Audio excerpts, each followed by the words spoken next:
चलिए तो ध्यान दीजिए, कल के क्लास में हम लोगों ने सीखा था कि किस प्रकार से किसी ट्रांजैक्शन को रिकॉर्ड किया जाता है। यही सीखे थे ना, किस प्रकार से किसी ट्रांजैक्शन को रिकॉर्ड किया जाता है, जिसमें हम लोगों ने गुड्स के बारे में सीखा था। किसके बारे में सीखा था? गुड्स के बारे में सीखा था। तो गुड्स के बारे में हमने क्या सीखा था सर? गुड्स के बारे में हमने सीखा था कि अगर कोई भी गुड्स बिजनेस में खरीदा जाएगा यानी परचेज किया जाएगा तो हम लोग क्या लिखेंगे? परचेजेज अकाउंट लिखेंगे। क्या लिखेंगे?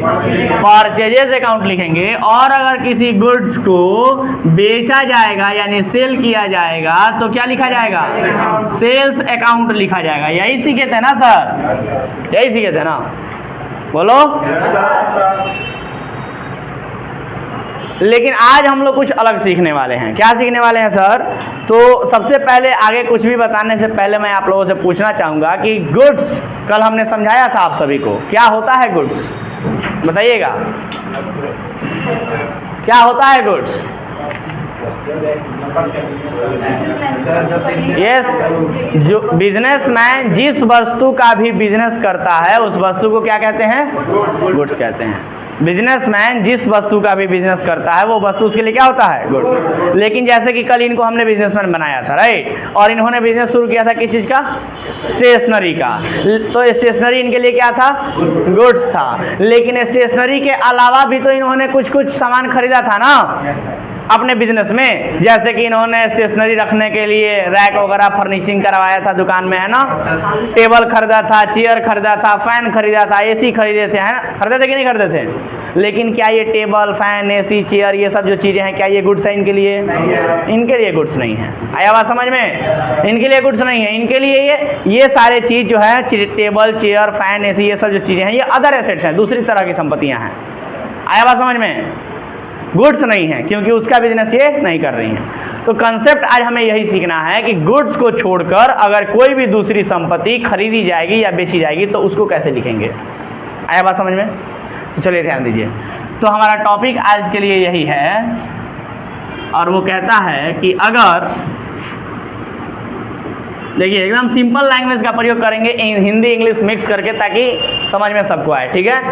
अगर गुड्स के अलावा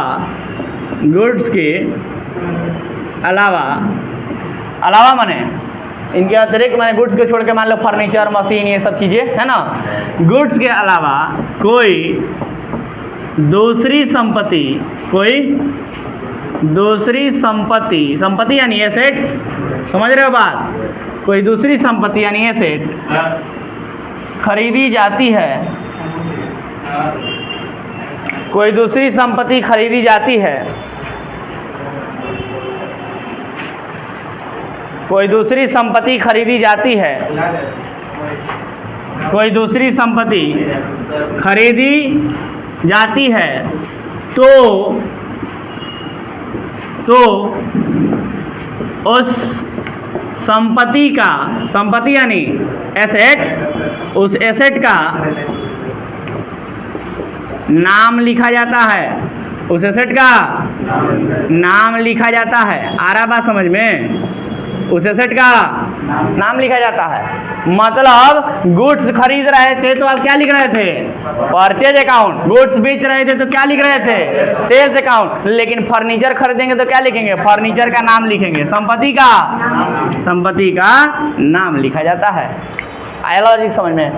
फर्नीचर खरीदेंगे तो फर्नीचर अकाउंट लिखेंगे, फर्नीचर बेचेंगे तो फर्नीचर अकाउंट लिखेंगे, मशीन खरीदेंगे तो मशीन अकाउंट लिखेंगे, मशीन बेचेंगे तो मशीन अकाउंट लिखेंगे, टेबल खरीदेंगे तो टेबल अकाउंट लिखेंगे, टेबल बेचेंगे तो टेबल अकाउंट लिखेंगे, चेयर खरीदेंगे तो चेयर अकाउंट लिखेंगे, चेयर बेचेंगे तो चेयर अकाउंट लिखेंगे, फैन खरीदेंगे फैन अकाउंट लिखेंगे, फैन बेचेंगे फैन अकाउंट लिखेंगे। आया लॉजिक समझ में? लेकिन गुड्स खरीदेंगे तो परचेज अकाउंट है, गुड्स बेचेंगे तो लॉजिक समझ में आ गया? ये समझ में आया नोट? चलिए अब इसी को एग्जाम्पल में देखते हैं, देखा जाए। जैसे एक एग्जाम्पल है machine purchased for cash ₹5,000। Machine खरीदा गया नगद में लॉजिक समझ में आ रहा है कि हिंदी भी लिखे हम? मशीन परचेज फॉर कैश ₹5,000, यानी 5,000 रुपये का मशीन नगद में खरीदा गया है। तो आप सभी को ट्रांजेक्शन को रिकॉर्ड करना तो सिखाए थे ना। सबसे पहले 2 अकाउंट की पहचान की जाती है। दूसरा स्टेप उनका नेचर पहचान के ये बताना कि पर्सनल है कि रियल है कि नॉमिनल है। तीसरा स्टेप अगर ये पहचान में आ जाए कि पर्सनल है कि रियल है कि नॉमिनल है, तो फिर उनका गोल्डन रूल पढ़ के, क्या गोल्डन रूल पढ़ के उनको डेबिट और क्रेडिट करेंगे। ठीक है, क्या पढ़ के? गोल्डन रूल पढ़ के उनको क्या करेंगे? डेबिट और क्रेडिट करेंगे लॉजिक के साथ। क्लियर है बात? चलिए, तो सबसे पहला स्टेप क्या है? 2 अकाउंट की पहचान करना। तो मशीन खरीदे हैं ना, नगद में खरीदे हैं, तो मशीन आएगा, पैसा यही होगा ना।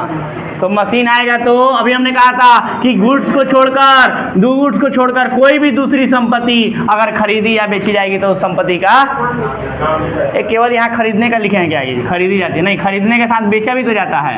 खरीदी या बेची जाती है, इसको जोड़ लीजिएगा। खरीदी या बेची जाती है तो उस संपत्ति का नाम लिखते हैं। कोई दिक्कत?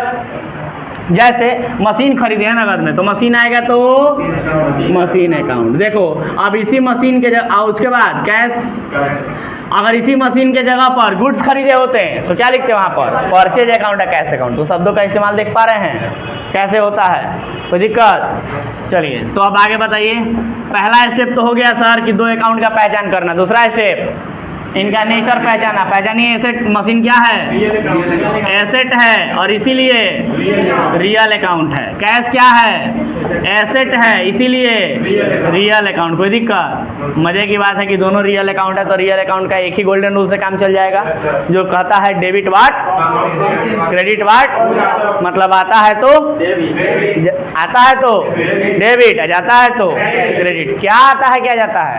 कोई संपत्ति, क्योंकि रियल अकाउंट में कोई संपत्ति होता है, तो कोई संपत्ति आता है तो डेबिट है, कोई संपत्ति जाता है तो क्रेडिट। कोई दिक्कत? तो चलो रियल अकाउंट का रूल पढ़ो। Debit watt comes in, credit what goes out. तो बताओ क्या आया है, क्या गया है?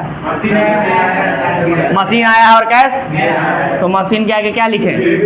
Debit watt comes in. कोई दिक्कत? और कैश के आगे क्या लिखे? Credit what goes out. समझ पा रहे हो? कोई बहुत भारी लग रहा है? चलिए, तो फिर खरीदते हैं। एग्जाम्पल नंबर 2, मशीन परचेज्ड, किसे खरीदे बताइए? बख्श दो मोहन को, कोई और नाम बोलो। हैं? Machine purchase from Harry Potter वाला हैरी पॉटर सुने आप लोग? हैरी पॉटर नहीं, लड़के सुने होंगे, है ना? Machine purchased from Harry for cash ₹5,000, यानी कि हैरी से नगद में 5,000 का मशीन खरीदा। नाम इस्तेमाल हुआ है ना, इसका मतलब नगद है कि उधार है? नगद है कि उधार है? नगद है कि उधार है? नगद है। तो नगद है तो क्या कहेंगे? नगद है। कैसे पता चला कि नगद है? कैसे पता कि नगद है? क्योंकि नाम के बाद फॉर कैश लिखा है, इसीलिए हम समझेंगे कि ये नगद में है। तो 2 अकाउंट की पहचान कीजिए। मशीन खरीदे हैं तो मशीन अकाउंट, नगद में खरीदे हैं तो कैश अकाउंट। कोई दिक्कत किसी को? चलिए, अब इनका नेचर बताइए। मशीन एसेट है तो रियल अकाउंट, कैश एसेट है तो, समझ पा रहे हो क्या? आगे बोलो। Debit watt golden rule, debit watt comes in, और यहाँ पर क्रेडिट वाट। समझ पा रहे हो क्या? कोई दिक्कत? अगला एग्जांपल लिखे। Machine purchased from Harry on credit 5000। बताओ नगद में है कि उधार में है? कैसे पता चला? साफ साफ बोल रहा है ऑन क्रेडिट माने उधार में। तो उधार में मशीन खरीदे हैं लेकिन मशीन आएगा ना, मशीन आएगा तो मशीन अकाउंट, और उधार में खरीदे हैं तो जिससे भी खरीदे हैं उसका नाम क्या है? हैरी भाई साहब, है ना, हैरी अकाउंट। कोई दिक्कत? आगे के काम कर लीजिएगा। मशीन एसेट है तो रियल अकाउंट है। हैरी हैरी हैरी क्या है? क्या है जी हैरी? मोबाइल है सर। पता नहीं कहाँ व्यस्त है, किसको मैसेज कर रहे हो इतना? आगे का काम कर लोगे? चलो अगला example, machine purchased from Harry ₹5000। हाँ, नगद में है कि उधार में है? कैसे पता चला? कैसे पता चला कि उधार है? कैसे पता चला कि नगद है कि उधार है?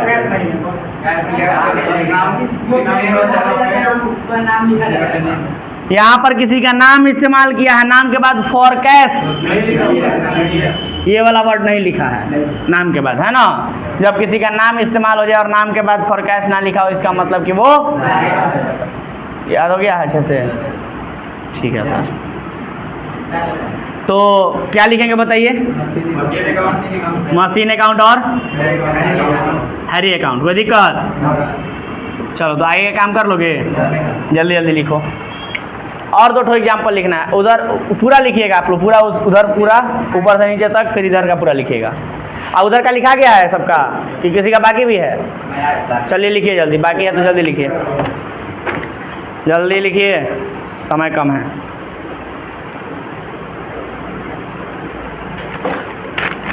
ऐसे ही धीरे धीरे करके हम लोग अच्छे से प्रैक्टिस कर लेंगे, एक एक चीज़ को सीख लेंगे बारीकी से। चलिए आवाज़ खत्म, इधर देखिए।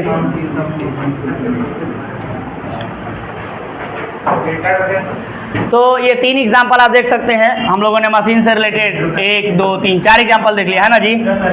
एक और एग्जाम्पल हम लोग देख लेते हैं यहीं पर। एक एग्जाम्पल अगर हम देखें, एग्जाम्पल नंबर 5 अगर कर देते हैं और लिखें यहाँ पर कि मशीन परचेज्ड, मशीन खरीदा गया ₹5000। क्या इसको आप लोग लिख सकते हैं? बोलिए, नगद में है कि उधार में? नगद में। नगद में है ना। कैसे पता चला? क्योंकि किसी का नाम नहीं है, नाम नहीं है तो नगद में है। नगद में हमारी मशीन आया है, मशीन आया है और पैसा गया, तो मशीन आया तो उसके लिए कैश अकाउंट, अब पैसा गया तो उसके लिए कैश अकाउंट। कोई दिक्कत? मशीन अकाउंट और कैश अकाउंट बोलो। एसेट है तो रियल अकाउंट का रूल पढ़ेंगे, डेबिट वाट कम्स इन। कोई दिक्कत किसी को? और फिर कैश एसेट है तो रियल अकाउंट का रूल पढ़ेंगे, क्रेडिट वाट यहाँ गोज आउट हो जाए। कोई दिक्कत? समझ पा रहे हैं? बोलो ना। तो ये है आपका ट्रांजैक्शन मशीन के परचेज से रिलेटेड। इसको लिख लीजिए, ये पूरा कंप्लीट कीजिए आप लोग। इधर कंप्लीट किए हैं? गुड, सही है सबका।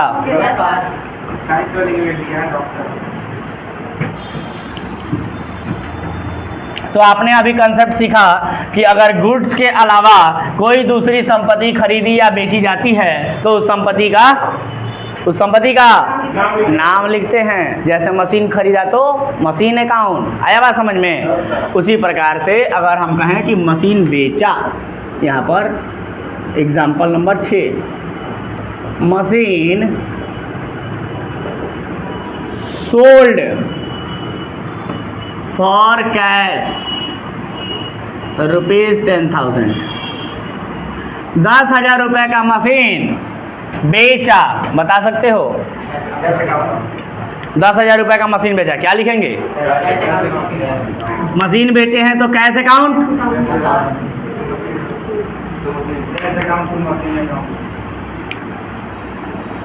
मशीन बेचे हैं ना तो लिखेंगे पैसा आएगा तो उसके लिए कैश अकाउंट। मशीन बेचे हैं तो मशीन गया तो मशीन अकाउंट। कोई दिक्कत?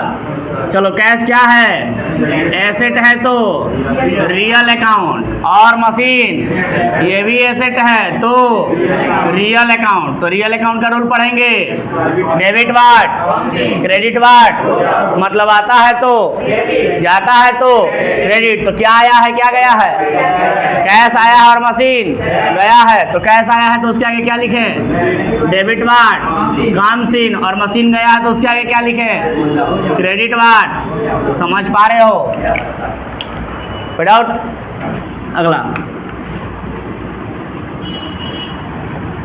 Machine sold, machine sold to, किसको बेचे? पॉटर। कुछ और नाम बोलो यार। फॉर कैश, हाँ लो डैनी हो गया। Machine sold to Danny for cash rupees 10,000। चलो बताओ, डैनी को 10,000 रुपए का मशीन बेचा, तो डैनी को 10,000 रुपए का मशीन नगद में बेचा। तो नगद लेन देन है कि उधार लेन देन? कैश ट्रांजेक्शन है या क्रेडिट ट्रांजेक्शन? कैश ट्रांजेक्शन है। कैसे पता चला? नाम इस्तेमाल हुआ है ना, लेकिन नाम के बाद फॉर कैश लिखा है, इसका मतलब कैश ट्रांजेक्शन है। तो बताओ, इसका मतलब मशीन बेचे हैं ना डैनी को, लेकिन नगद में बेचे हैं, तो पैसा आएगा और मशीन जाएगा। तो बताओ क्या लिखेंगे? कैश अकाउंट और मशीन अकाउंट। कैश क्या है? एसेट है तो रियल अकाउंट। मशीन क्या है? मशीन क्या है? एसेट है तो रियल अकाउंट। तो रूल पढ़ो ना रियल अकाउंट का, डेबिट वाट क्रेडिट वाट। तो क्या आया है क्या गया है? कैश आया है और मशीन गया है। तो कैश के सामने क्या लिखे? डेबिट वाट कम्स इन, और मशीन के आगे क्रेडिट वाट गोज आउट। किसी को दिक्कत? समझ आ रहा है? चलिए अगला transaction, machine sold to Danny. किसको बेचा जी? मशीन डैनी को बेचा ऑन क्रेडिट रुपीज 10,000। बताओ, डैनी को 10,000 रुपए का माल ऑन क्रेडिट यानी उधार में बेचा, क्या लिखेंगे? तो उधार में बेचे हैं तो सामने वाले का नाम लिखेंगे ना, डैनी अकाउंट और मशीन अकाउंट। कोई दिक्कत किसी को? बोलो ना, आगे का काम कर लोगे? डैनी नाम है तो पर्सनल अकाउंट का रूल होगा, और मशीन एसेट है तो रियल अकाउंट। चलो अगला एग्जांपल लिखे क्या? Example number 9, machine sold to Danny. बताओ, मशीन डैनी को बेचा गया 10,000 रुपए का, क्या लिखेंगे? बोलो, मशीन डैनी को 10,000 का बेचा गया, क्या लिखेंगे? पहले तो ये बताओ, नगद है कि उधार है? नगद है कि उधार है? उधार है। कैसे पता चला? किसी का नाम इस्तेमाल हुआ है और नाम के बाद फॉर कैश नहीं लिखा है, इसका मतलब उधार में है। तो बताओगे उधार में है तो सामने वाले का नाम लिखेंगे डैनी अकाउंट, और मशीन बेचे हैं तो मशीन अकाउंट। अच्छा, यहाँ मशीन के जगह पर गुड्स बेचे होते तो सेल्स अकाउंट। कहाँ कंफ्यूज हो रहे हैं आप लोग?